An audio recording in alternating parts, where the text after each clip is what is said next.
ये है नरेंद्र मोदी जी का एक है तो सेफ है। ये देखिए, एक है तो सेफ है।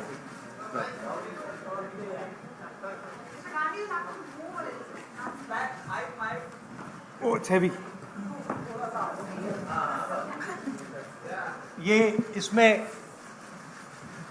एक है तो सेफ है, ये नरेंद्र मोदी जी की महाराष्ट्र सरकार की स्ट्रेटजी है। हम आपको ये दिखाना चाह रहे हैं। मुश्किल खुलता है ये पकड़िए। ये देखिए, एक है तो सेफ है, देख लीजिए। और ये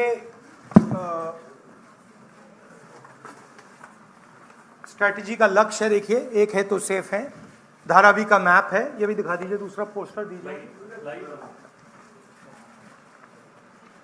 ये 1 लाख करोड़ रुपए का धंधा चल रहा है। ये आप देखिए, हमारे प्रधानमंत्री जी और अदानी जी एक साथ खड़े हैं, एक हैं तो सेफ हैं, और ये लक्ष्य है। तो उन्होंने अपना नारा दिया है, हम उनका थोड़ा नारे को आपको समझाना चाहते थे। धन्यवाद राहुल जी। ये अच्छा,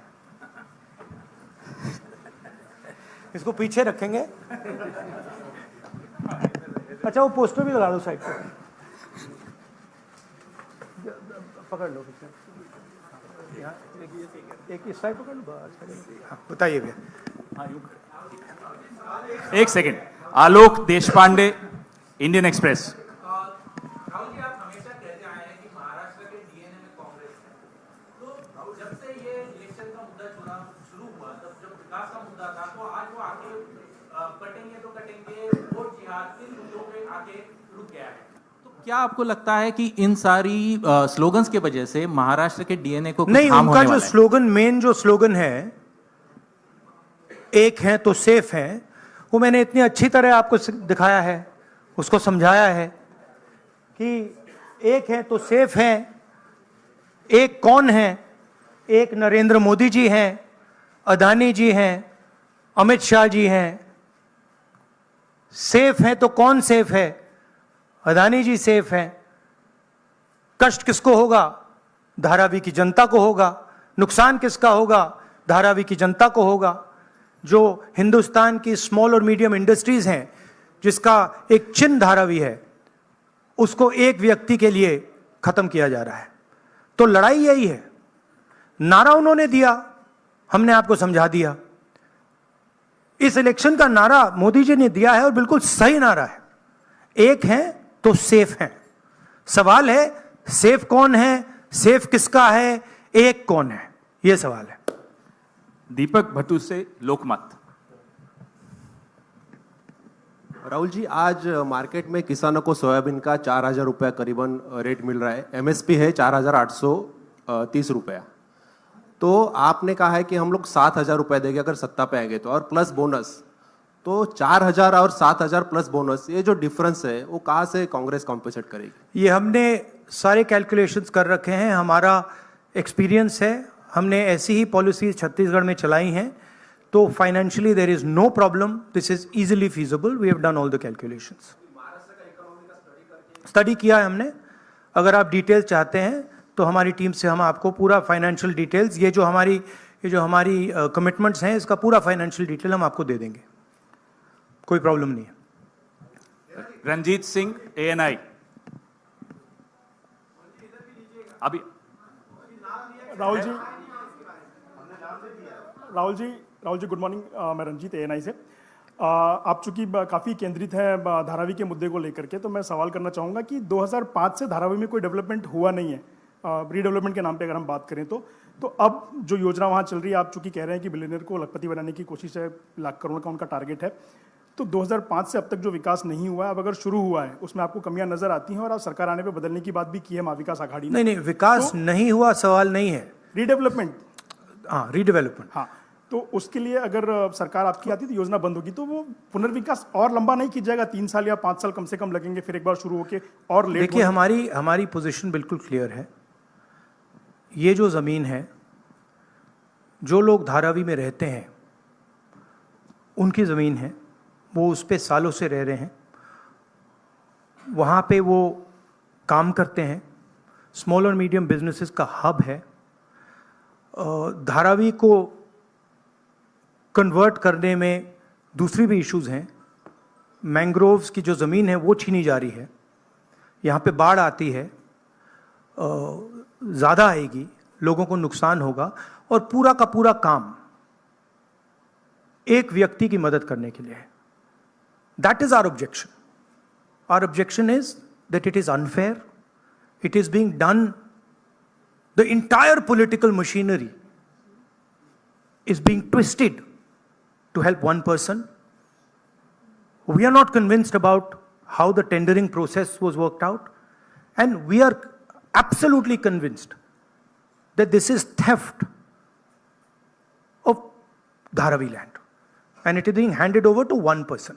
इसी व्यक्ति को देश के एयरपोर्ट्स दिए जा रहे हैं, इसी व्यक्ति को डिफेंस की पूरी मैन्युफैक्चरिंग की इंडस्ट्री दी जा रही है, इसी व्यक्ति को पोर्ट्स दिए जा रहे हैं, इसी व्यक्ति को धारावी दिया जा रहा है, इसी को मुंबई का एयरपोर्ट दिया जा रहा है।